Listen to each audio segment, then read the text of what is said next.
Hey guys, welcome to Finally Clicked, the podcast where we discuss business, leadership, and personal development. My name is Margaret Smith, and I'm the Director of Operations for Pickett Street Properties, a real estate team out of Bothell, Washington. And I'll be here every week with our owner and team leader, Jesse D. Moore.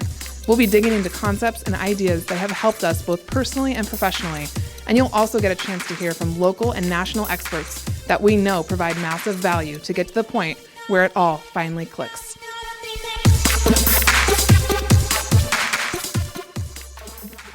Listen, we don't have time to waste. We got things to do. Margaret just hit record. She's trying to sit down. She's trying to get her bearings. So many things happening. I'm ready to go. I'm lit up, fired up. You don't usually say that either, fired up. Well, geez, I gotta get on your dance card. Here, this podcast, you got to leave in like Get on 8 my minutes. dance card. I'm just trying to priceless. fit in Margaret's busy schedule. Oh my God. So today we talked to David. What's David's last David name? Momper. Momper. Momper. Like romper, Yes. but with M. With Thrival Concepts. David Momper, not romper, with Thrival Concepts. And David was recommended to us by someone we've interviewed on the podcast, former Chief of Simon Sinek, Monique Helstrom. Yep. And we tend to listen to Monique when she has a recommendation. We do. Margaret David focuses on corporate consulting in the area of listening specifically, which doesn't sound as sexy as it is. I think it's, and as we get into it more, as you guys listen to this episode, I think there's layers to this, and I think it opens up as we get into it, and you understand just what a tool listening is and how it impacts your business, how it impacts your communication and the culture of the team. And there's a lot to unpack. There's a lot to talk about. Yeah. I love that we've been going over some topics like the 411 and things that are not seen as sexy at all that are actually, I think, contribute a lot to our success. I know. I'm trying to think if 411 is sexy now. That's super sexy. You know what's weird? It's Jessica Rabbit in like a 411 swimsuit. Oh my God. That's scary. That just makes me think of Jessica Townsend now. Oh my gosh. Yeah. I'm sorry for everyone who knows that reference. No, we find a way to make listening. Well, and I think David does a really good job of explaining like what the ROI is essentially of listening. So I don't think people realize the impact it has when they don't understand how they listen or what could happen when they listen. Because like David said, it shows, and you've said, it shows that you care when you meet with people weekly and you're listening. It shows that you care. It shows that you can take whatever you get from that listening and actually do something with it. And I think it's a skill that a lot of people need to develop. And actually, I love that David says that he was not a great listener. Like, not that he didn't understand how he listened prior to this. So he's seen a lot of changes in his own personal life. I'm intrigued by him moving into this space. Yeah. By him seeing that there's From a sales void. agent. Yeah. And going, you know what I'm going to do? Yeah. I'm going to do corporate consulting about listening. And we didn't even talk about it much, but you're right. Like his prior experience is in sales. Yeah. He's going to be very relatable to a lot of sales agents that are listening. So there's a lot to listen to. Actively listen to this episode. Yes. And we'll catch you on the other side of this one. I got you guys. Hi, David. Jesse, hello. How's it going? So good. Where are you at today? Geographically, where are you located? Denver, Colorado. Generally, I'm specifically south of, in kind of those suburbs of Denver Metro, in a place called Castle Rock, Colorado. All right. Just visiting family down here. I'm a big fan of that area. My sister lives in the Springs, and I try to go to a concert at Red Rocks once a year. So that's a good yearly goal. I didn't make it this year yet, but there's still time. So who have you seen there? So it's funny. 1, 2, 3 years ago, I saw OAR front and center. They were here last night. And they were there last night. Yeah.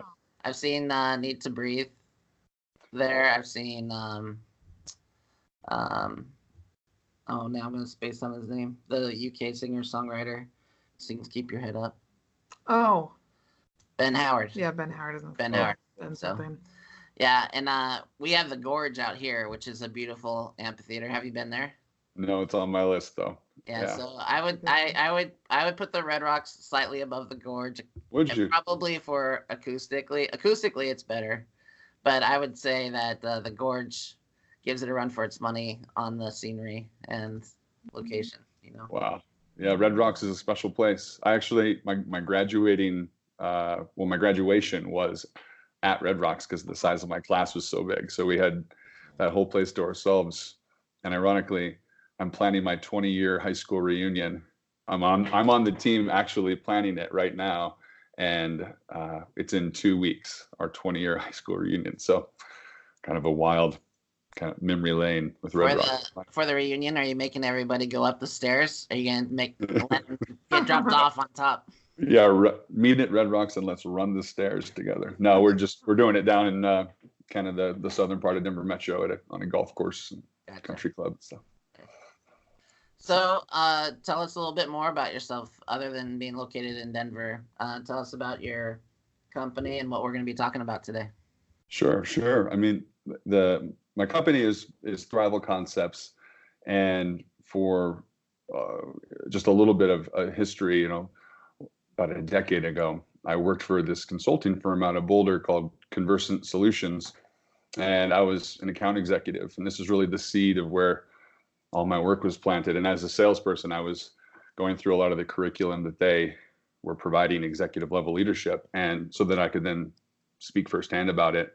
And I just remember being struck by the power of the work. It was certainly packaged in the sense of leadership training, but just really, in essence, how to be a good human, a productive, thoughtful, engaged human. And they were equipping people with the soft skills of emotional intelligence, so self-awareness, compassion, conviction, and empathy. And I remember back then thinking, one day I will coach, mentor, and inspire people for a living.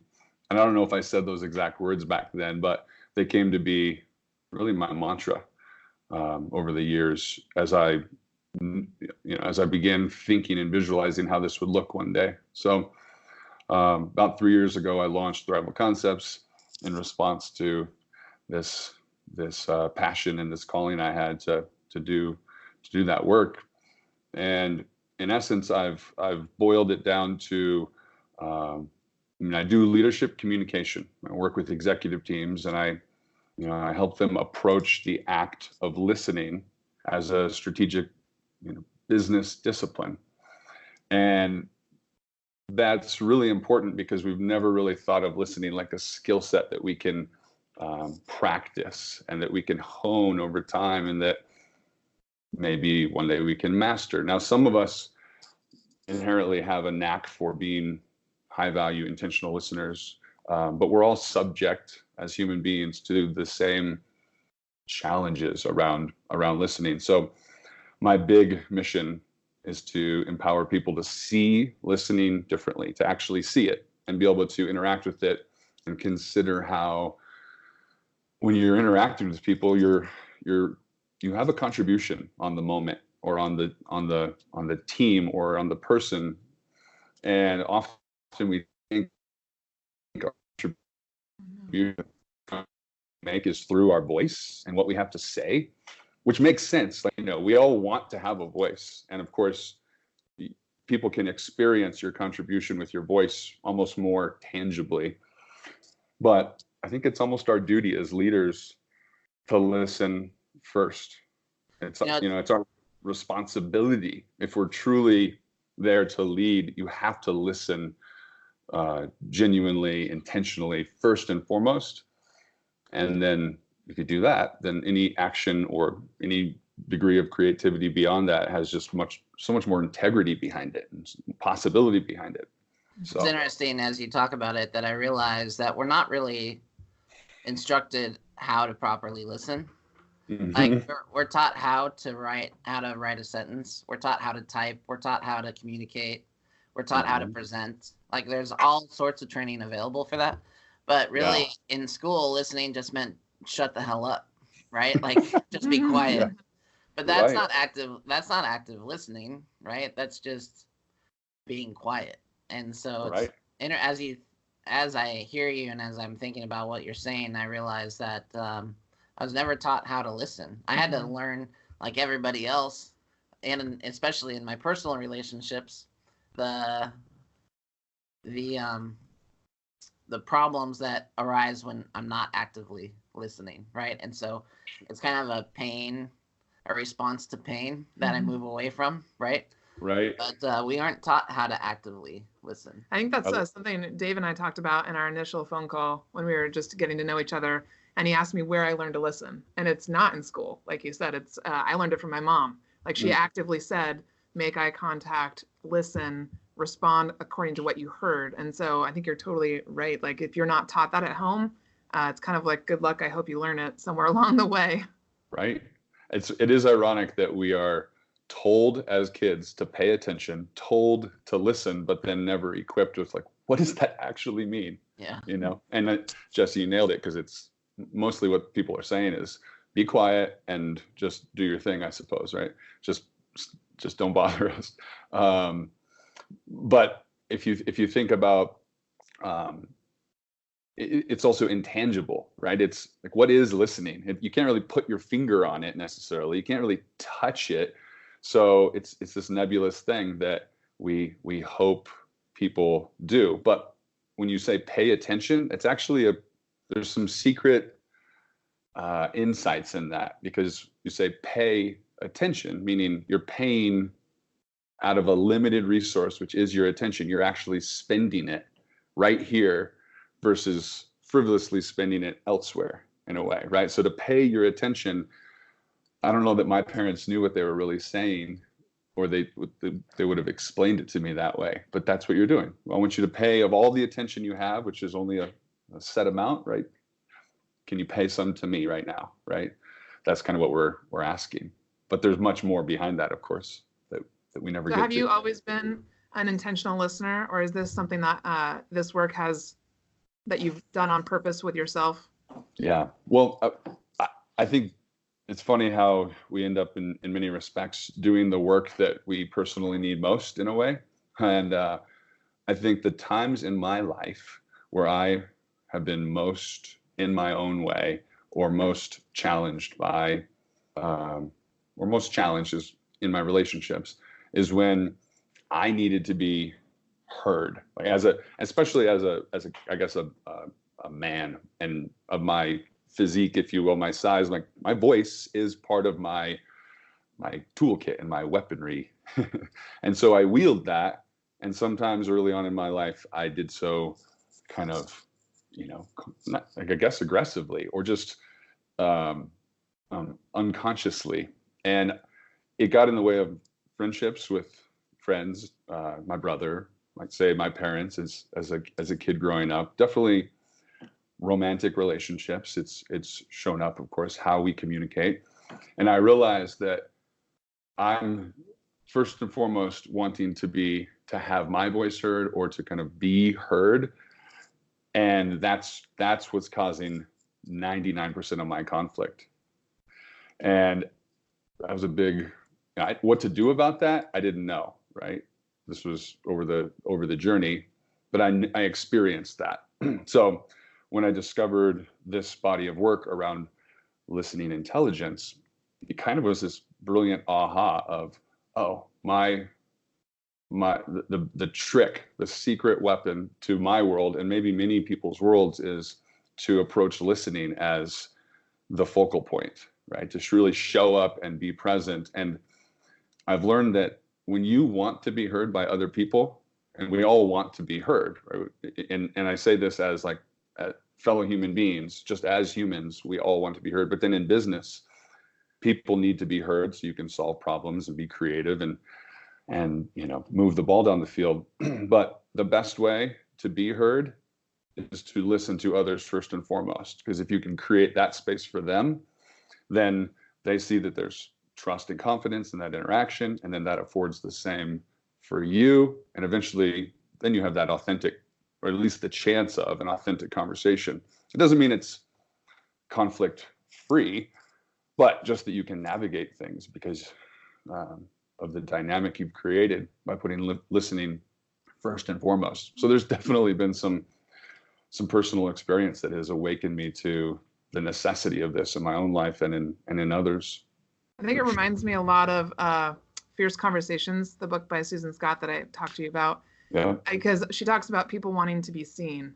Mm-hmm. And so, and Jesse and I have talked a lot about, and he's someone too who I think for a long time didn't feel seen. And so when you don't feel seen or heard, then you're kind of like, am I really here? Am I really a human on this earth? Or is everybody just passing me by? Right. Yeah. Wow, Margaret. Me, right?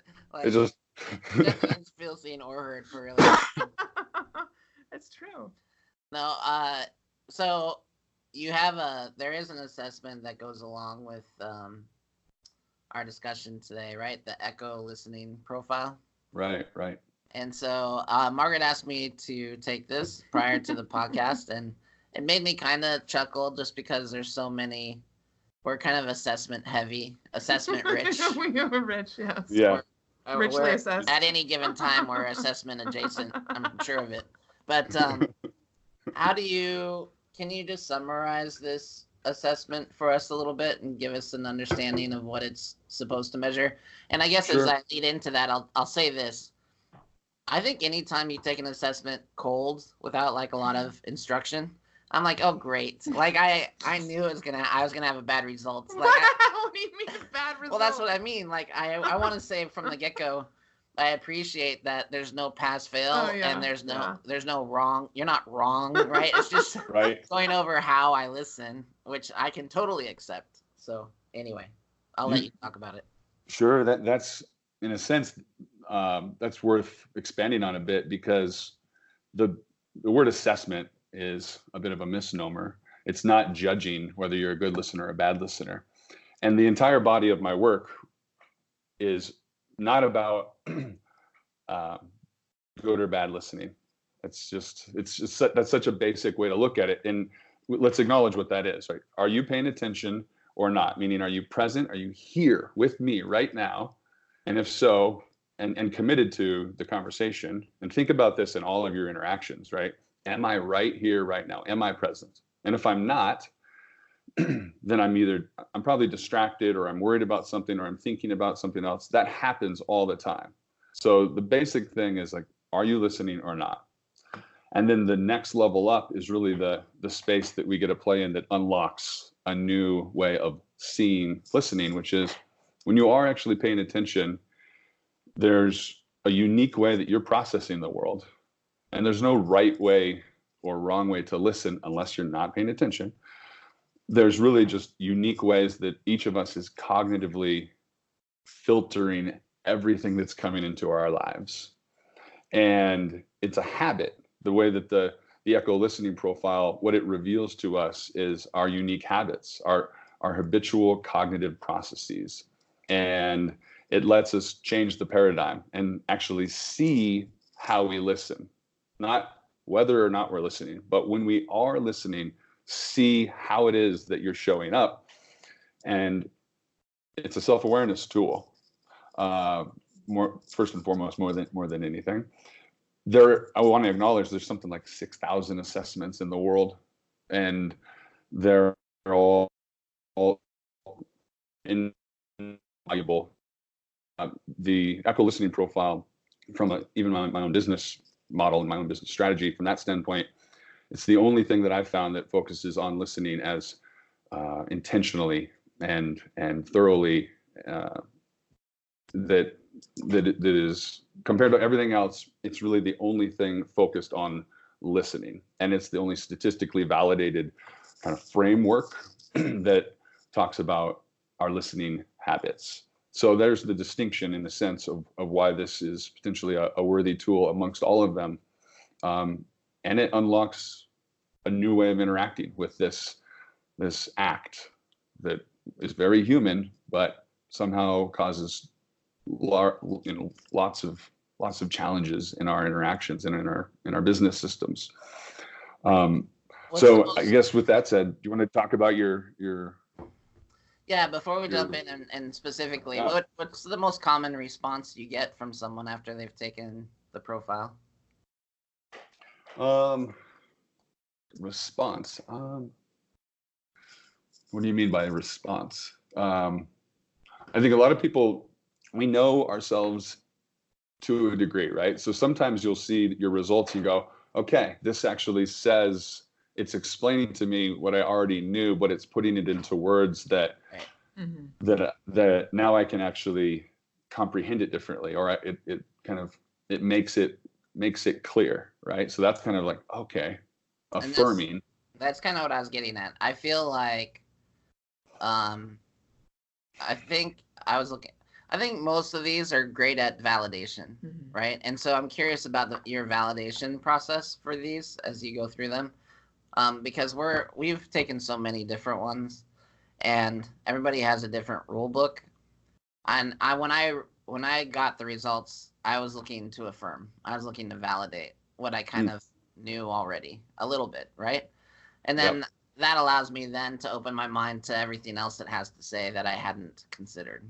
Sure. And so my profile makes a lot of sense. makes a ton of sense for a lot of because I love that he even speaks to body language. Right. Yeah, Well, so we can talk about it. Cool. So I think in a sense it can kind of affirm. In some cases it might surprise people, and I didn't really think of it that way. But maybe either way, it allows you to ask a new set of questions. Meaning beforehand, when we think about are we listening or not, or am I a good listener or not, it's really about this concept of active listening. Meaning, are you actively engaged in the conversation? And I want to almost dispel that. Active listening, you'll see through the body language component of the profile that you might see someone whose body language implies that they're checked out. And in fact, they are deeply, deeply in the moment with you. But their body language has them actually appear to be disengaged. So active listening is not really the best way to say it any longer. It's more about intentional, present listening on purpose. And the new set of questions, instead of am I a good listener or a bad listener, it's is the way that I am listening to the world, is it hindering me or is it serving me? Based on your grand objective, your business objective, your personal objective. So Can I give you an example from mine that affirms that? Yeah, sure. So I have to tell people all the time in a meeting that if you see me doodling or drawing, I'm not distracted. That it actually helps me listen. Yep. And so in the response that we got back from taking that profile, it says under body language, under my listening style, which is conceptual, Right. it says individuals with a high preference for conceptual listening are most likely to fidget, doodle, or not sit at all. And that's totally accurate for me. And then you're giving people that heads up, yes? I am. Okay. I've learned over time because people take my fidgeting, or they take it the wrong way. They think I'm not paying attention or I'm trying to get out of the room. Which especially like if we're in interviews with people that don't know us very well, they'll take it to mean he's not interested in what they have to say, or he doesn't care. Probably Right. Not caring and not being interested is the feedback that he gets most often. So, which isn't accurate. Like I very much care, and I just can't sit stoically, and that's when I will get distracted. I will start thinking about everything else. And that I've always been really aware of personally, because having grown up with three brothers, one of which was exactly this way. In school, he had to have something that he could play with all the time on his desk, which his teachers finally let him start to do around third grade, because they realized, oh, Ben's not going to pay attention if he has nothing in his hands. And so like when I first met Jesse, I haven't had the same kind of reactions that other people had, because I knew I could read the signs and like tell that he was paying attention and with intention. So it's just really interesting how we could use this to translate even more to people that are just getting to know us or just joining the team and the company. Right. You bring up something really interesting, that we're always making assessments, judgments, and assumptions of people around us. And in a way, that's important. We're doing that hopefully in good faith and gracefully, but of course it gets way out of control in some cases. But those assumptions of your behavior, meaning something, they're inaccurate. And in a way, when you see what the echo listening profile does, is it lets us see listening in a new way, and then see the way other people show up in how they listen, and give them almost some grace, some generosity, some space to really be whoever they are, because we're all so different in so many different aspects or dynamics, but in particular, how we're processing the world. I mean, how you listen is a product of, think about duties and responsibilities for sure, your current station in life or your role, its values, its expertise, its experiences, and it might be the context of the setting as well. So in a way, all those differences that people end up potentially having in terms of how their take on the world, those differences trip us up a lot, and we misunderstand each other. And that leads to us, say, defending our position versus theirs, and maybe disagreeing and delaying taking action together when, and we can cover this a bit for say just the two of you as a case study, but when you see your differences, when you actually can see them and become aware of them, then you can harness them, synthesize them, appreciate them, and turn them into your power as a team, right? It becomes, your differences become your strength once you become aware of them and coalesce them in a way. Totally. So should I cover a little bit about kind of the 4 filters? Yes, please. Yes. Yeah. Cool. So for the listeners, it's think of the echo listening profile. The profile is the report, but think of it as a model. It's a framework that describes this concept of listening intelligence, meaning awareness of the unique ways that we're all listening to and for information. And the first step that it affords is self-awareness, but then it also generally explains how everyone is potentially listening through these 4 different filters. And it's, as you guys, are you looking at your report just to follow along perhaps? Yeah. But you've got connective listening, reflective listening, you have analytical listening, analytical listening, and then conceptual listening. And I say those in a particular order, but there's really no order to them for the sake of the listeners on the podcast. Can I make a bad analogy real quick, and just for our listeners' sake? And you can Sure. tell me, I'll ask for your permission, because if it's totally off, then tell me. But so many of our listeners will be familiar with the DISC profile. And so I see similarities in that it's broken into 4 different profiles, right? Or 4 different types of listeners. So if you have, for our listeners, if you've taken the DISC and you think about what each of those letters means, and you think about a number being assigned to those letters based on your commitment to that behavior, I would say that this profile is similar in that it ranks you or scores you based on the different types of listening. And so out of the 4 quadrants, we're looking at a bar graph that shows that one quadrant is obviously leaned on more so than the other styles of listening. Yep. Okay. So DISC, I'm certified in DISC as well, and a lot of these models they're taking a big nebulous idea and turning it into category. Reading it, right? So that's, in this case, we're all listening through these 4 habits, these 4 filters. And I like to think of them as filters. So in a connective capacity, or someone who is a connective listener first and foremost, in essence, what that person is doing, they're seeking, out of all the information that they're hearing, they're seeking or filtering for the information that relates to other people, right? So they're actually trying to prioritize, they put a preference on looking for or listening for that type of information. And so it's more about an external kind of perspective on the content or the information that's coming in. So connective listener, listening on behalf of others within that conversation or within that interaction, versus a reflective listener is listening to and for or seeking out filtering for the information that's relative to their own world, meaning their own personal duties, responsibilities, how that information might impact them, how it relates to their experience of the world or their archive of knowledge that they have kind of in their head. So that's more of an internal approach to how you're filtering the information. Connective being external, reflective being internal. And then with analytical, out of all the information that's coming into your world, you're seeking out or filtering for the details and the objective, factual components of all the information.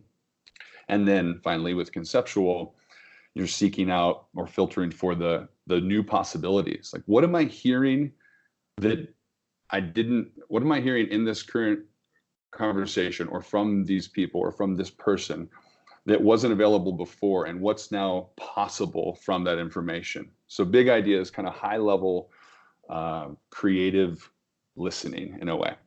And these 4 different filters, every single human being is applying them to when they are truly in the moment listening, they're applying all 4. But what we do is put them in a unique hierarchy, right? Based on, again, a set of factors related to our duties or related to our values or maybe our expertise. And we're putting them into a different hierarchy or a different order of preferences. And then there's even some weights associated with how they show up for us personally. So that's what the model is. And again, it heightens your individual awareness around how you're processing the world or how you're listening to information. And then you can also realize, like, in essence, everyone cares about something. They care about the world in a unique way, right? We each have purposes, concerns, circumstances. And from a leadership standpoint or a sales standpoint or a client services standpoint, you can almost wonder. Now you can bring a sense of curiosity to your interaction that says, like, is the person I'm interacting with or are the people that I'm interacting with, do they care most about connective issues, analytical issues, reflective issues, conceptual issues? You can kind of start thinking about and applying empathy. Like, what are these other folks, what are they worried about? What are they excited about? And if I could categorize that, what bucket would I put it into of the 4? And what filter would I suspect? And then you can, in a sense, you can begin to interact with them with a little bit more kind of awareness and agility and flexibility. And if possible, then you work with a team and they all take an assessment, the echo profile, so you can see the collective listening habit of a group of people and begin to ask a new set of questions of, like, is the collective habit we have as a team, is it tripping us up in some way, right? With all that said, the neat thing is it's a habit. Our cognitive patterns are patterns. They're not hardwired. The way we listen is not set in stone. So it begins kind of a potential journey to say, do I need to be a more prudent, thorough listener? And what would that even look like? I mean, that's a bit of a rhetorical statement, because unless we're looking at someone's specific results, but that's what you can begin to kind of ask, like, what would it actually look like to be a better listener? Not, am I listening in this moment? Because that's so basic, but to be a more thorough, prudent listener, what would that actually, what kind of action or behavior would that include? And then it's a bit of a personal development adventure from there. So let me ask you this: if we were an organization and we were a client of yours, and there's 4 of us in a room, right, that on a regular basis, meeting, talking, driving the business forward, and we take this profile and we have one of everyone in the room. Like, we have one connective listener, one reflective, one analytical, and one conceptual. Right. Is that something that you're looking for? Are you looking for a certain type of listener in a certain type of meeting? I'm just curious how you apply this then to clients that you might coach. Sure. I don't know that it's fair to say that you may want a particular team with a particular objective and task or duty within the organization to be comprised of, a certain mindset or a certain kind of listening style, I suppose you could by design kind of configure that team. But in essence, you are who you are, and the team is who they are. And it's not about changing the team or making the team a particular way, as much as it is recognizing however the team is, until you are aware of that kind of unique set of ingredients, you're not operating at your max potential, right? So it again, this concept of awareness unlocks so much for us in our lives, in our operations. If you can heighten your own individual awareness and then your team awareness, if I was working with you, I would begin exploring, like, well, tell me about your meetings. Tell me about the systems and protocols you have to communicate. Like, tell me about how quickly you're making decisions, or how slowly you're making decisions. What is the nature of communication within the organization? And then if there's opportunities or obstacles that have been presenting themselves inside kind of how your relationships, this report and the framework lets us maybe see where you're getting tripped up. There's a group report component to this, and oftentimes you'll see an outlier, someone who maybe the overall collective preference of the group is connective, and there's one person who's highly analytical, or excuse me, maybe the group is more conceptual, right? So there's a lot of ideating, brainstorming, and then you have someone who's highly analytical that just gets either left out, bulldozed, ignored. Left to the last minute, frustrated that no one's actually deciding on how to take action, and maybe even the nature of the time spent. It's a 30-minute meeting that goes long all the time. Or so you begin to, with a tool like this, be able to ask a new set of questions and see, you might have explanations. It's almost like it's affirming. Like, we knew we were struggling, or we knew we were kicking butt in this type of meeting, and now we can see why. Yeah, I can see why I don't like ALC meetings. So we have leadership council, like a leadership council of agents that help decide the direction of the office, and there's probably 8 to 10 people in that meeting, and I get really cranky really fast in that meeting as a conceptual listener. Okay. Well, I think what this reminds me of, and you showed me when we talked previously the chart with the example that you just mentioned about if you had a bunch of conceptual thinkers. What this reminds me a lot of is some of the meetings I was in past companies, in bigger companies, where like the Veterans Hospital, there were so many parties at the table that if not everybody's on the same page with awareness, or if they haven't all taken the same assessments and things like that, there could be some really inefficient meetings. And I think that's what I love about working in a small business, is there's less, like, if we can keep everybody on the same page most of the time.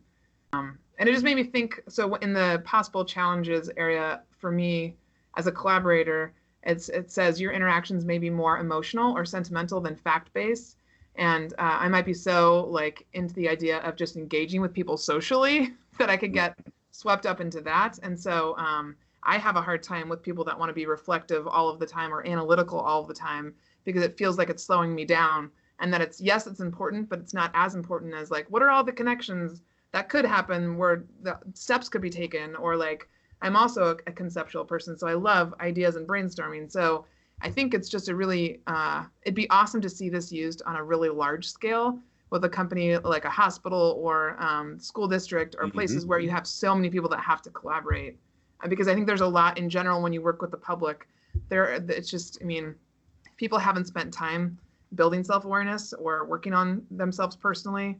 It's going to be much harder to, take these ideas and apply them. Totally. A couple of follow-up thoughts. When you're looking at the individual results for yourself, in a sense, it potentially is begging the question, like, is there a way for me to make more prudent decisions? Meaning the act of making a decision or creating something or taking action is about distilling information, gathering what you think is relevant, and then doing something with it. And in my case, I've been in sales my whole career, and if I'm able to cover the spectrum of information thoroughly by looking at these different categories and making sure I'm almost scrutinizing the data available in the conceptual realm, in the analytical realm, in the reflective realm, and then in the connective realm, then I can, with greater confidence, know that as an individual, I'm making that best decision, the most prudent decision. As a team, the same thing is afforded, right? If you're using this within a specific team that is committed to, say it's an executive team, and now they can actually understand each other's strengths, not necessarily weaknesses, but challenges. In essence, the goal is the same: make prudent, thorough, action-minded decisions together and make the best ones with the least amount of time, money, and stress involved. And when you can see that, oh, we actually need that person's analytical listening style to help us check on the actual feasibility of moving ahead, we can't just ideate on this forever, right? Yeah. So it just lets us be more intentional and thorough in our communication, because we now see listening as kind of we can actually see it. We can see the act of listening objectively as well. No one's judging whether you're a good listener or a bad listener, simply recognizing that's your unique way of filtering or prioritizing information. So there's the individual level, then there's the mission critical team level you can leverage this with. And then in general, to know that everyone out there is, in essence, they have their own unique approach to how they're thinking about or processing the world.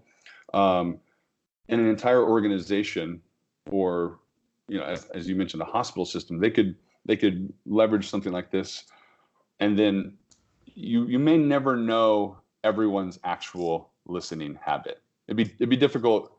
There's mechanisms you could kind of have, maybe a poster or a placard on someone's desk in a team setting, so you all know each other's listening styles. But the point maybe is more like, bring a sense of curiosity to your interactions, and just know that everyone has their own take on things, and to slow down the pace of things just a little bit, to be curious more than maybe conclusive. And again, that generosity that we seem to neglect because, who knows, business urgency, a bias towards action, all these things get in our way of actually listening to each other. And I'm curious if, have you used this with your family? Like, has all your family taken the Echo listening profile? I don't think, no, I've had my brother take it, but I should have him do that. That'd be a powerful thing. I'm sure you want everyone in the world to do this, but I'm curious if we have listeners that are listening, right? Like, what do you think the needs analysis would be that says, hey, this is the type of tool that you might need to fix your situation or to fix that dynamic? What do you think that listener is thinking right now? What's that listener look like? It might be a great litmus test is what's your sense of the level of trust between people as a culture? Is there a high level of trust and confidence in the relationship or in the relationships, to the degree where you can navigate conflict well? So if you see that there's a lot of conflict and it's tripping you up, big indicator, right? If there's people, say there's a lot of gossip or kind of people talking out of the side of their mouth about one thing, behind the scenes, and showing up differently in meetings. And these are these little indicators where trust and confidence are at stake. And in essence, it's also productivity, right? If it takes 10 meetings to make a conclusion and make a decision on something when it should only take 6, or it could only take 6 if we were to approach it differently. I mean, the majority of our ailments in business are in communication, right? It's this common thread throughout the organization, throughout every business system. And it's the fuel to our to our organization. So when your fuel is tainted or compromised or kind of dirty in a way, the business doesn't fire on all cylinders. So I think of communication really as the fuel of our organization, or as of the business. And it's on the human level. When people aren't, if people aren't having fun in their job, if you will, feeling engaged and convicted about their role, in a sense, that's another indicator, right? Are people actually being coached and mentored and stewarded in their career, or is it more of a command and control type of environment, right? And that dysfunction, or that, it's not always a dysfunction, but that environment can lead to just an unproductive place. So trust, confidence, productivity, when those things aren't where they need to be, I always want to explore, like, what is the philosophy of communication? Like, what do people believe about communication in the organization? Is it clear? Everybody's on the same page about why communication matters. And then what are the protocols? Or maybe first and foremost, what are the systems? What are all the different ways that we're communicating? And then what are the protocols? How are we using them? Are we using them in a concerted fashion? Are we using them intentionally, thoughtfully? And so that we're all aligned on how to communicate, by design, on purpose. I think I can think of a lot of people that could use this. Well, I like anything that promotes communication and conversation, right? And I think inside of an organization, it's easy for things to get stale or run of the mill, especially if there's longevity in separate roles. And so I think that's part of the allure of different types of assessments, is that I think it stimulates thought. I think it stimulates conversation. I think this one in particular could be very helpful to help diffuse what might otherwise be a minefield to navigate. Like, if you have somebody, a leader that has a very, like, my profile, it's very heavily weighted towards conceptual, and then everything else is a far cry from that, right? So this helps me understand why I am the way that I am in meetings or in an environment where I'm not presenting, right? But I am listening. So it's mindfulness. It helps me understand. Nice. It kind of gives me, like you said, I know it's about self-awareness, and that we're big students of self-awareness, and you can never, reach mastery on that. Yeah. But it helps with mindfulness. It'll make me think about listening in a way that I didn't before. Yeah. Jesse, can I ask, as the leader of a company, do you think of yourself as a coach and a mentor in any capacity? Absolutely, just not all the time. Sure. Yeah. Right. And of course, in some cases, you shouldn't be in that capacity, I guess. But think about, there seems to be a bit of a movement, or maybe it's always been there, but we're putting some language around it, but truly creating a culture, a coaching culture, a culture where learning and a growth mindset are infused into the business, and so there's always been learning and development, or at least maybe for the last couple of decades it's been prominent. But when we put listening at the forefront of our interactions, that's essentially what we're doing. We'll never, as leaders, or really as even super sharp expert humans of say a particular subject matter, we don't have all the possible everything, and it's not even our duty as leaders to have all the answers. But as in a coaching capacity, a coaching mindset, the goal is to ask powerful questions, guide people to kind of the result, but don't give them the result, and make them self-sufficient. Allow them to be autonomous, highly productive human beings.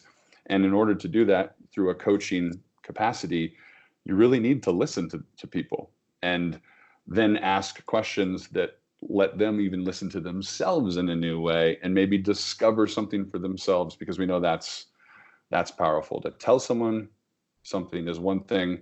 to ask a question that lets them realize that insight for themselves is so much more powerful. It's like teach a man to fish kind of concept. No, and I'll say this to connect it for our listeners. One of the things we've been talking about is a coaching tool called the 411, where it's meeting with your employee or your staff member, your direct report, and then helping them break down their annual goals into monthly goals, into weekly goals. But really, more than anything, it's an hour of time to listen. It's an hour of time to have a conversation and to listen, and for them to feel like they have a voice and they are being heard. And we talked about how people leave those meetings energized. My joke was like they leave the room like a newborn, like a new puppy, right? Like kind of bounding and falling out of the room with joy. And so I can see how this, to me, helps fill in some of the space of the 411, where it's not just about goal setting. It's about those people having a chance to be heard by absolutely me or by Margaret. Totally. Right. And that's a very active listening thing, because we're asking them questions and writing down their response, and then we're measuring their actions against that response the following week. And so I'm seeing how that's an active listening tool, honestly. How long have you applied the 411 approach? 411? Since 2012, probably 7 years. Yeah. And then what's been the takeaway, or not the takeaway, but kind of the outcome of that? What have you noticed? People, I guess one example is people leave thinking about what's possible rather than feeling like trodden on, if you will. They see possibilities. If you start, and when you ask me if I consider myself a coach or a mentor, the answer is probably more than most, because we hire untrained staff.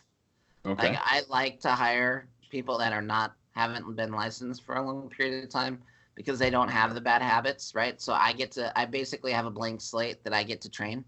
Wonderful. And so it does many things. One thing it does is it makes their goals accessible. Like, someone says, if they say, hey, I want to make 200,000 a year, and they might just be pulling a number out, and they may have zero belief in that number. Sure. But when you break that down to like daily activities that they can accomplish to reach that goal, all of a sudden they believe that they can do it. You move them from a place of desire and want and longing to action. So that's a big part of it. I think the other thing it does for us is it helps us evaluate, are they the right person in their right role? On an ongoing basis, it allows us to, it's maintenance. It's us checking in and making sure that we have the right person in the right role. And maybe they're the right person, but in the wrong role, and we're going to put them somewhere else. Or a recent example is someone that we had a huge impact on, and we helped her achieve her goal of becoming a personal trainer. It's like, if we can help people get where they want to go, there's a payoff for us eventually, no matter what, right? Totally. So, and if we can all move towards a place where people want to be, and we help them get there, be it on our team or not, we'll be successful. So yes, I love that philosophy, and it sounds like it's not just a philosophy. It's you're exuding it in your behaviors and even in your protocols or your systems. Being the 411? 411. 411. Yeah. Go. Okay. So 4 weeks, 1 month, 1 year. Gotcha. Very good. So you break down annual goals into monthly goals, and then monthly goals into weekly goals. I would say the other result that we've seen, and I can speak for it myself, like what I experienced, and then what the employee that he's talking about, Sarah, experienced, was for someone who doesn't even have goals or never had them before or didn't know how to make them, you consistently address it every single week. You consistently ask questions. You consistently kind of help them discover what they're actually passionate about, and then how to make goals. What does a goal even mean to them? How do they make it? What do they want it to be? And it's like just consistency that eventually evolves into their new reality. It's really, it's cool to watch. Right. Well, you can kind of see how essential listening is in all that, but I mean, historically, has have you known people to think of listening as a skill set? I mean, or versus just an afterthought? And what's been your experience, guys? Well, we You have cheat. probably an We interesting cheat because we experience. have another tool that we use called the Cash Talk, which measures knowledge, attitude, skills, and habits. Gotcha. And people are always confused about what a skill is. Mhm. So, and a skill is anything that can be developed or improved upon, right? And listening is one of those things. So Absolutely. that's something I teach them, that they're like, they'll say, they'll be confused just in general about what's the differences between a skill and a habit even. So Yeah, that's I would also say, like, just historically, when I think about growing up, I mean, just what you talked about in the beginning, there were good listeners and there were bad listeners. And I always knew that I was a good listener because I was quiet. And that's not actually the truth. That's not why I was a good listener, but that was what I was told growing up. And so when I think about school and I think about my parents and I think about the people around me, if you were quiet, you were a good listener, whether you did it what they wanted you to do or not. But I think good versus bad was what we were told all the time growing up. And Right. if you were bad and you were like my brother Ben and you made noise while you were not supposed to be, then you were a bad listener, which then I think ultimately impacts how you think about yourself and your listening skills growing up. So, and I think that's historically, that's what my mom's generation with her family, 6 kids and a Catholic family. Yeah, if you were not quiet, you were not a good listener, for sure. It was very black and white. Yeah. And then I'm hearing a little feedback. Is that just me? Think about the value of having everyone approach listening like a skill set, right? Imagine a team or a company knowing what that actually means. And that's what I love about, say, the toolkit that is Echo, or the framework, the model that is Echo, unlocks a bigger body of work where I'm teaching people the practice of listening, kind of a unique engagement that I've crafted. And I do this in different settings, different dynamics with, say, maybe retreats or half days or whatever it is. It comes in different shapes and sizes, but the idea is get everyone clear on the mechanics of what listening actually is. What does it actually mean? What does it actually mean to listen? And then to even see, there's 6 things that I've run into consistently with all my work with my clients. There's 6 things that every human being is subject to that inhibits our ability to listen. So in a sense, know that you're not always going to be listening, because you're going to get tripped up by these human factors, and we can all be a little bit more tuned into those things existing, and then to give each of us a shared framework to approach listening through, and then ultimately a commitment of what does it mean to be high value communicators with each other, both in terms of how we speak and in how we're listening. And looking at it as a set of disciplines, you wake up just like you have maybe a morning ritual and you do affirmations or gratitudes. You can also think about, how am I going to listen to the world today, and employ a set of these disciplines, maybe all of them, or maybe 1 or 2, as a way to hone the skill of listening. So it's, I'm trying to make it truly take a nebulous concept of listening and turn it into a very practical toolkit, or a practical experience that lets people transform how they're showing up in any given interaction. Well, I'm glad we're talking about it. And anyone that's listening that's not maybe sure of the application, I'll just tell you, as the leader of a sales organization, that listening is one of the most important elements of a successful sales relationship with the client. And so, and that's something I stress all the time. And after this conversation, I'll probably fine tune that even more to kind of focus how to listen and what that means. But if you want to increase sales, increase your capacity to actively listen, and I think that'll move the ball forward for sure. So, David, we want to honor your time. Thanks for talking with us today. I know Absolutely. We talked a little bit about how our listeners can benefit from your product and your expertise. What is it you'd like them to know? Sure. Nice.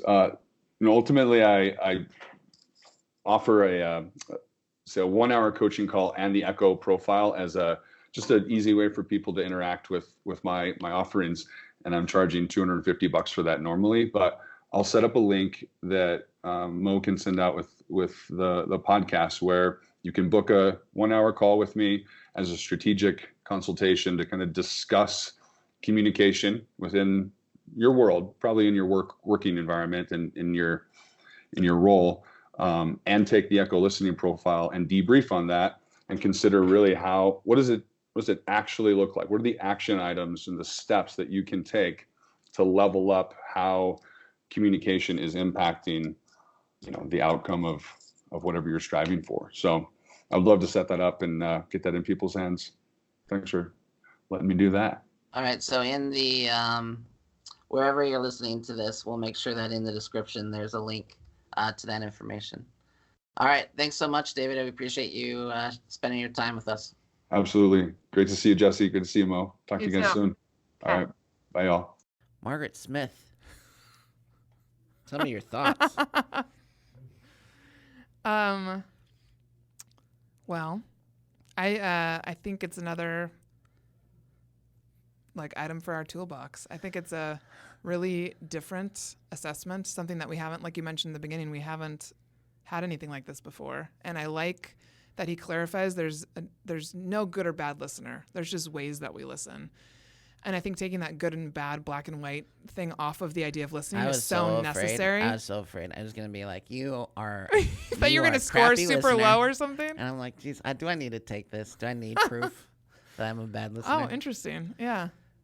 No, it's interesting the way that you take the assessment. You categorize responses from favorite to least favorite. And I think those are hard because each one is off by like 1%. It's not like they're not vastly different. Sometimes they're very close together. Yeah. And there's a lot more nuance than you'd expect. But I did appreciate that. It wasn't pass fail. It wasn't you're a good listener or a bad listener. Yeah. It was just you're this type of listener. And perhaps by knowing that you're that type of listener. Did it make sense to you that you were a conceptual listener? Absolutely. Yeah. Do you want me to disconnect this or something? Yes, please. All right. We're doing audio visual work while we record the podcast. Hey, we don't have time for this, everybody. Okay? We got stuff to do. For this. Some things you have to do while you're doing something else. So I'm disconnecting microphones while we talk. Don't worry about it.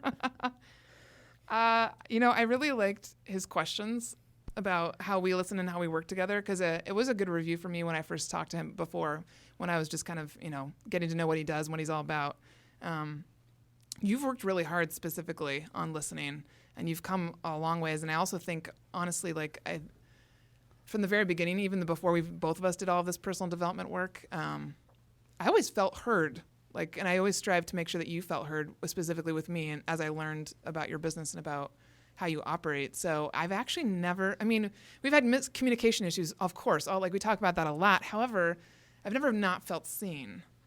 So it's just interesting to me to see how our listening skills have developed over the years, because I think the issues have come more maybe when we're thinking about a concept and we don't see both sides of it, or... Yeah, I don't give myself enough credit. I'm actually a pretty good listener. Yeah. I made a joke. I make jokes about it because I am very aware of when I'm not a good listener. Sure. And I'm aware because everyone else is aware. Mm-hmm. It's like ants trying to get out of my body. Yeah. If I don't want to be there or I don't want to hear, man, I wear it. Yeah. And there's a lot of benefits to that too, though. I have to say, one of the things I've learned from you is that I have so much patience sometimes that I have patience for the wrong things and the wrong people. And that sometimes showing a little bit of impatience or the fact that I'm not interested in what someone's saying is okay. I don't want to ever hurt people's feelings. That's my biggest thing. I use it to push the conversation along sometimes. Yeah. Where I hey, it's really I'm starting helpful to get disengaged, but maybe kind of jazz it up a little bit. Yeah. And it's probably not as purposeful as that, but I'm aware of what I'm doing sometimes. I agree. I wasn't sure what to think going into this, and I think by the end of it, I did realize what an underutilized tool listening is. And so for that reason, I'm glad we talked to him, and I'm glad we had this on our podcast because it is not a sexy conversation to talk about listening. Kind of like the 411. Yeah. And at the same time, I can totally see how it can change an organization. It can really change the culture. It can change. I'm a big believer in listening for sales. You know, You're really good at that. Some people jump into themselves too fast, and you haven't asked the client what they want, and you haven't listened to their response. Yeah, I believe you connected it to mindfulness, the idea of mindfulness, and it's so completely part of it. And it's interesting to me. Monique Helstrom is the one that recommended we talk to David in the first place. So he came highly endorsed, and of course, we're going to talk to just about anyone Monique says we should probably talk to. I know, right? Yeah. No, I'm grateful for the connection. She's made a couple for us already with the podcast. So I would say this to our listeners. If you got some value out of this, let us know. Throw in a comment. Throw in a review. If you want to let David know, click on the link that Margaret's going to put in the bio. I know he'd of this appreciate episode. that feedback. And I'd highly encourage you. I don't think $100 isn't a lot to really gain some insight into yourself or into your business or into your team. Yeah. I'm going to talk to the Keller Williams leadership of our office about the staff taking it and about maybe the ALC taking it. I think it can really open your eyes and maybe help you even understand people better. I know on the ALC, if people saw this report on me, they would understand why I am the way that I am. And sometimes people need a report. And as I say that, I have to remind myself that it's not an excuse. You can't take an assessment like this and then use it to justify your existence. Yeah. I can't take it to my fiance and go, see, I can't help it. It's just the way I am. This is just how I am, right? yeah. And because that's not true. You can flex it. Listening is a skill. Yeah. You can develop it. Yeah. And if I wanted to be a better analytical listener, I could do it. It'd be exhausting. Yeah, it's not your natural in your wheelhouse, right? Just like for me, it's not in my wheelhouse either to be super analytical or reflective. No. You're very collaborative and conceptual, thank God. Yeah. Yeah. So do it. Check it out. Go take the assessment and then tell us what you learned. I want to know what your results are. Yeah. Try it out. And we'll catch you next time on Finally Clicked. Catch you next time.